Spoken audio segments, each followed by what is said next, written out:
Hello and welcome to Business Stories on Business Television Africa. My name is Anna Maria Nyame. Coming up shortly, the Ghana Chamber of Telecommunication has organized a public forum in Accra for some operators and a section of consumers to address their grievances. The Secretary General of the Trades Unions Congress of Ghana, Kofi Asamoah, has reacted to some attempts by some oil companies in the country to prevent their workers to form unions. And finally, an oil and gas industry expert says East African countries have the potential to reach development level of Qatar, the world's richest country per capita, if its massive oil and gas resources will prudently be managed. Consumers and service providers in the telecommunication industry in Ghana are faced with a number of challenges for years now. Whilst consumers are complaining of call drops, internet bundle inconsistencies, bonus airtime, among others, telecom operators, on the other hand, say cost of doing business in the country is high, over 6 billion Ghana cedis to infrastructure. To help address some of these challenges, the Ghana Chamber of Telecommunication has organized a public forum in Accra for some operators and consumers to address their grievances, as well as provide technical advice on how best consumers can minimize cost. In recent times, not even a day goes by without some interference encountered in call making. However, operators have persistently denied that they are deliberately responsible for such situation. It is in this light of these that the Ghana Chamber of Telecommunication on Wednesday organized a public forum to address the diverse challenges facing consumers with regards to telecommunication operators in the country. The forum attracted major operators in the industry, students, businesses, and consumer groups to dialogue on how best the challenges facing both operators and consumers can be addressed. Internet bundles, bonus airtimes, roaming services, connectivity were among other questions posed to service operators. The telcos, according to the GSMA report, we are what they call capacity band and coverage band that they broadcast data service on. And it seems Ghana we broadcast ours on the coverage band instead of the capacity band. So I can have 3G on my phone, but I won't have any internet. If I want to search something on the internet, my device will start searching for the telecom company. So I would like to ask whether that is the cause of the poor connectivity. My question is to Vodafone specifically. What is called the caps?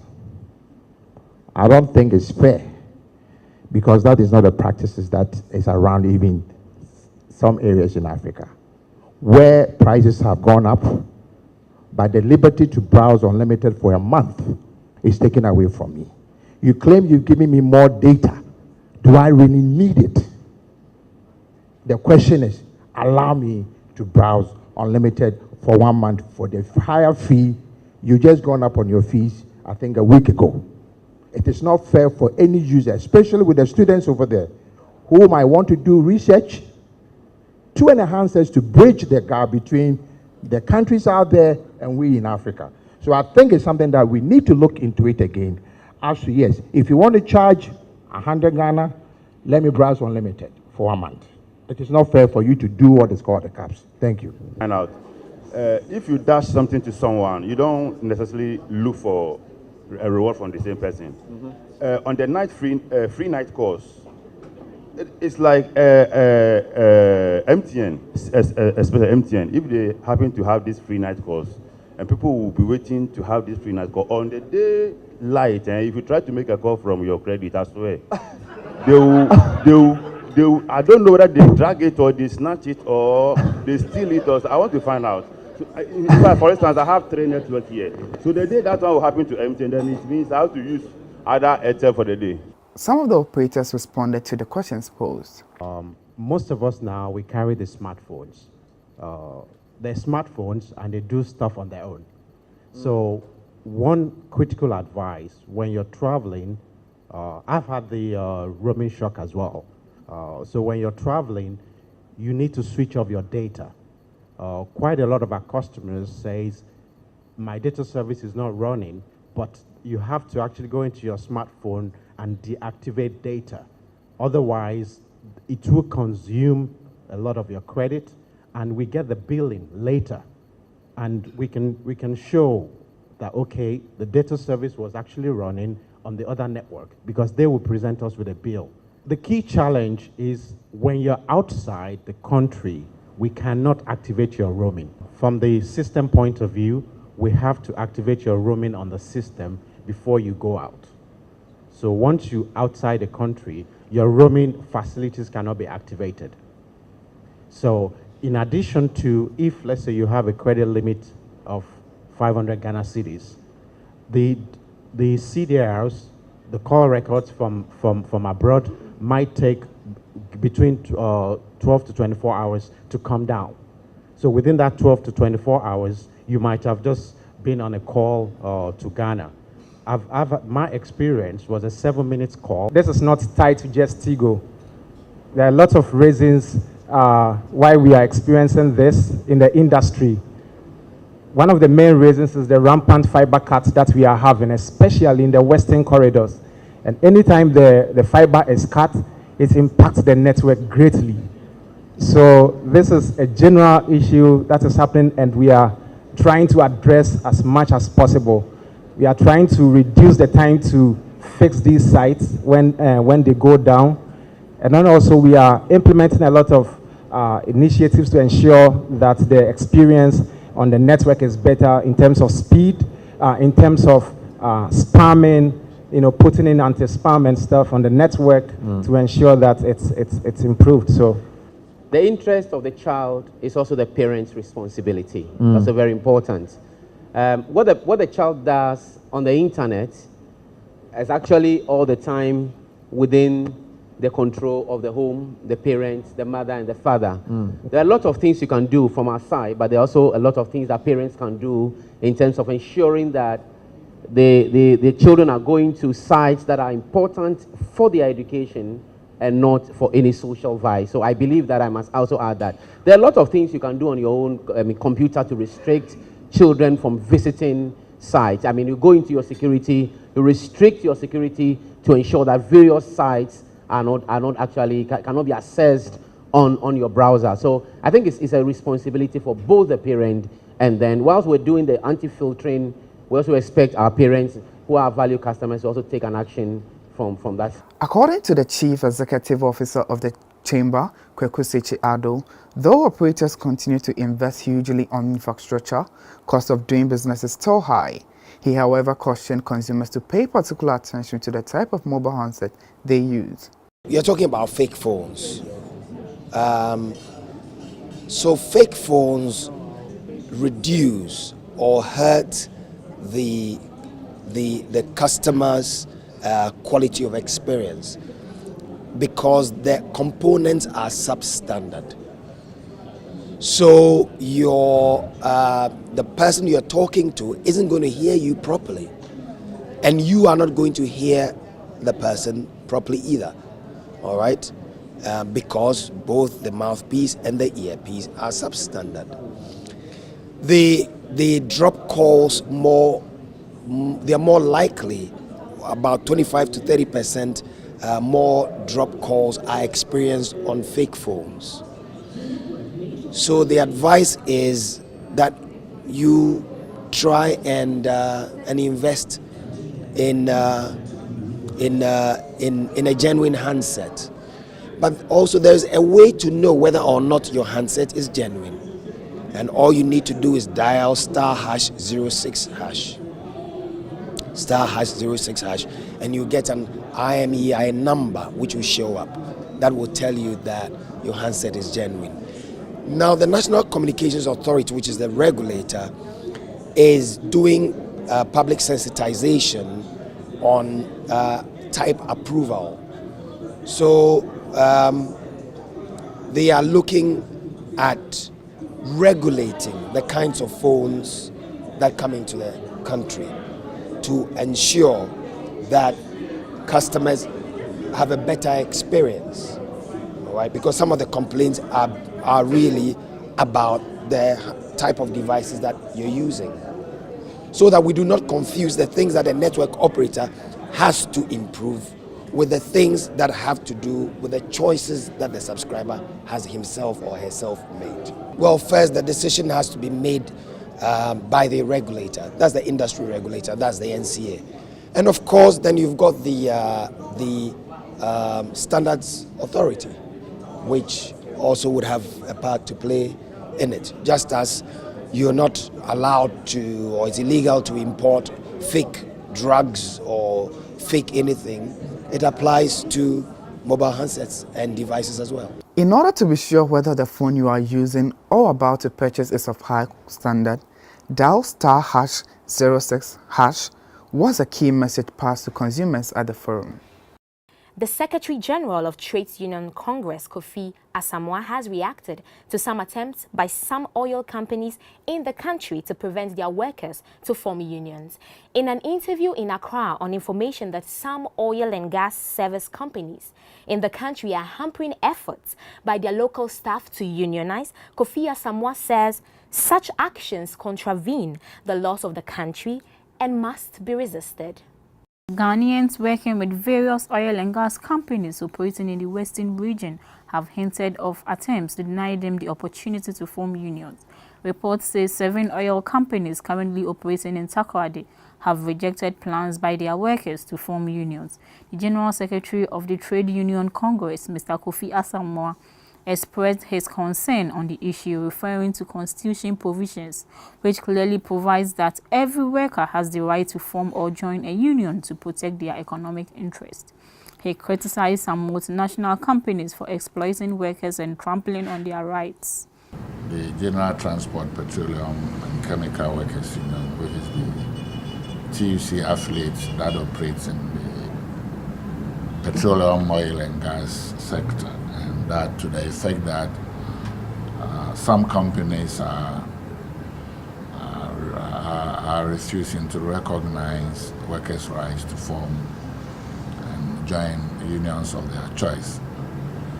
I must say that it is quite distasteful to hear that companies or employers would be undermining the interests of workers to form or join unions. The 1992 Constitution clearly provides, that is Ghana's Constitution, provide that every worker has the right to form or join a union to protect their economic interests. And the same thing is translated in our labor laws and statute books, other labor statute books. So no employer has the right to stop any worker from exercising that right. And I would want to really express our solidarity for workers in the oil and gas, that forming and joining unions are their legitimate rights. And nobody under the sun of this republic can stop them from joining unions. So they should resist all attempts by their employers to form unions, and indeed form unions to protect themselves. We are aware that multinational companies are mostly interested in exploiting workers. So sometimes when workers want to form or join unions, they see it as a way of perhaps undermining their own attempt to maximize profits. So it's important to drum home to everybody in this country that forming and joining unions are the rights of workers. Every worker has the right to form and join unions. So nobody should put impediments in the way. And indeed, we expect workers who get through that challenge to formally make a representation, and then we really would take the necessary line of action to ensure that workers' rights are protected always. We heard that the labor officer there has drummed home clearly to the oil companies, and indeed would want to really make them appreciate that while doing their business in the country, or while going about their duties in this country, they have no right to stop anybody from joining the unions. The workers should go ahead And indeed, let me use the opportunity in calling on all workers who are going through that challenge, that they have the right to form and join unions to protect their economic and social interests. The workers should indeed go ahead in earnest to form and join unions. That is the only way they can as well ensure that they would have improved working and living conditions. That is the only way they can ensure some legitimacy in the contract between them and their employers, and also negotiate for provisions that can really protect their interests as working people. So they should ignore all attempts by their employers to frustrate them, and indeed form and join unions to protect their interests. He says, when workers join unions, they undermine companies' action to maximize their profits. Mr. Kofi Asamoah later advised the workers who go through the challenge to formally make a representation to the Trade Union Congress. He assured that their rights will be protected. The Board of Directors and Management of Societe Generale Ghana Limited, SGSSB, has organized the 34th Annual General Meeting of the bank. The meeting was used to present the company's reports and financial statements for the financial years, which ended 31st December 2013. The meeting was used to represent the company's reports and financial statements for the financial year, which ended 31st December 2013. The bank, according to management, remained robust within the context of an extremely competitive environment and was able to achieve a tremendous amount in 2013 in managing strategic changes. The management of SGSSB say the year 2013 was a very good year for Societe Generale Ghana, despite the difficulties the country went through. Societe Generale Ghana Limited made a net profit of 36.36 million for the 12 months from January to December 2013, helped by net banking income, which rose by 31.27%. The year also saw a 23.27% growth in current operating expenses, and shareholders' funds increased from 169,814,305 cedis to 193,701,316 cedis, representing an increase of 14.0%. The bank recorded a 31% profit after tax at the end of operations for the year. Mr. Kofi Ampem, chairman of the board of directors, who announced this at the 34th annual general meeting in Accra, said the bank also declared a dividend of 6 Ghana pesos per share payable on May 15, 2014. The meeting was to account to the shareholders of the bank and discuss performance of the bank and how to improve its services in the coming years. Mr. Ampem stated that 2013 was the year for the bank as they celebrated their 10 years in Ghana, rebranded and opened new branches in Kaswa and Osu. Additionally, the bank implemented the optimization of activities and selected investment sales projects in the western sector of Ghana. He said a brand new ultra-modern head office was completed to accommodate all the head office departments from 4 different locations into one building. Mr. Ampem assured that Societe Generale Ghana, with its new international branding, would continue to maintain growth through quality products and services, adding that 2014 would be a year of quality. Mr. Kofi Ampem, the chairman for Societe Generale Bank, said in an interview with BTA News, commented on the bank's share price and the impact of branding on its performance. Before the name change, it was far lower. And after the name change to an international brand, Societe Generale, it went way up and that stabilized and is doing very well. So we are very pleased with that. Given the economic environment, I think we are doing well compared to other banks. I think we are okay. In the coming year, you expect some expansion and growth, and we hope to bring in new products and satisfy all our clientele, and bring in some special things that will please everybody.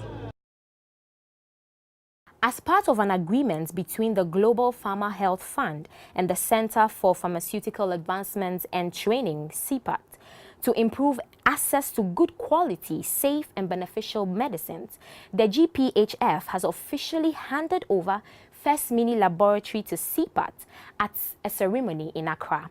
The mini lab is to help ensure quality assurance in supply of medicines and to help detect counterfeit medicines at various points. The issue of fake or counterfeit medicines at health posts and various pharmacy points have reared their ugly heads in the country of late and have been the cause of many deaths in various hospitals. In recent times, the Food and Drugs Board has had its fair share of controversies surrounding pharmaceutical companies and the importation of fake and substandard drugs into the country.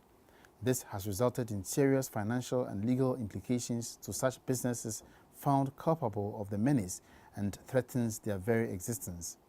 Unfortunately, Ghana lacks adequate technology and capacity to offer expert advice in laboratory operations and engage in physicochemical testing to support and strengthen quality assurance systems in a sustainable way. One facility that exists to build human resource capacity in pharmaceutical quality assurance is the Center for Pharmaceutical Advancement and Training, CPAT, an offspring of the U.S. Pharmacopeia Convention, USP. In October 2013, the center signed an agreement with the Global Pharma Health Fund, GPHF, under which the fund will provide mini laboratories to support the fight against counterfeit and substandard drugs. Since its inauguration in May 2013, CPAT has trained personnel from over 9 African countries. Thank you for watching. My name is Anna Maria Nyame.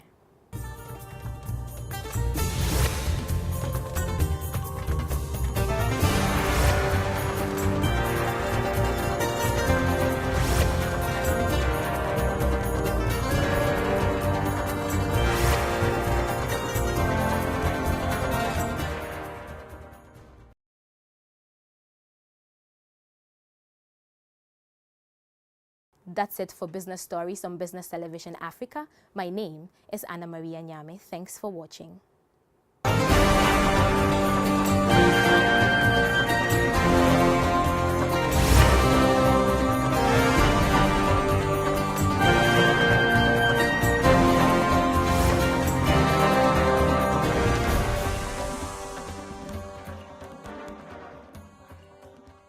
Over 6 billion Ghana cedis to infrastructure.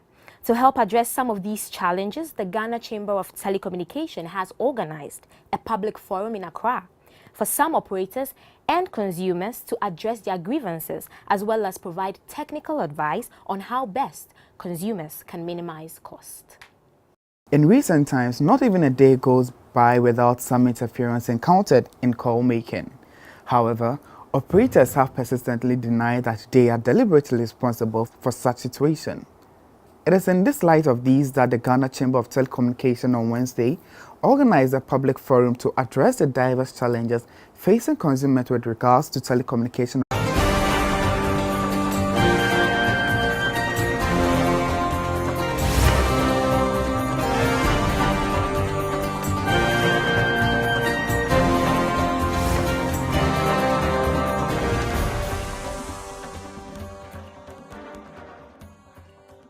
Hello and welcome to Business Stories on Business Television Africa. My name is Anna Maria Nyame. Coming up shortly, the Ghana Chamber of Telecommunication has organized a public forum in Accra for some operators and a section of consumers to address their grievances. The Secretary General of the Trades Unions Congress of Ghana, Kofi Asamoah, has reacted to some attempts by some oil companies in the country to prevent their workers to form unions. And finally, an oil and gas industry expert says East African countries have the potential to reach development level of Qatar, the world's richest country per capita, if its massive oil and gas resources will prudently be managed. Consumers and service providers in the telecommunication industry in Ghana are faced with a number of challenges for years now. Whilst consumers are complaining of call drops, internet bundle inconsistencies, bonus airtime, among others, telecom operators, on the other hand, say cost of doing business in the country is high. Operators in the country. The forum attracted major operators in the industry, students, businesses, and consumer groups to dialogue on how best the challenges facing both operators and consumers can be addressed. Internet bundles, bonus airtimes, roaming services, connectivity were among other questions posed to service operators.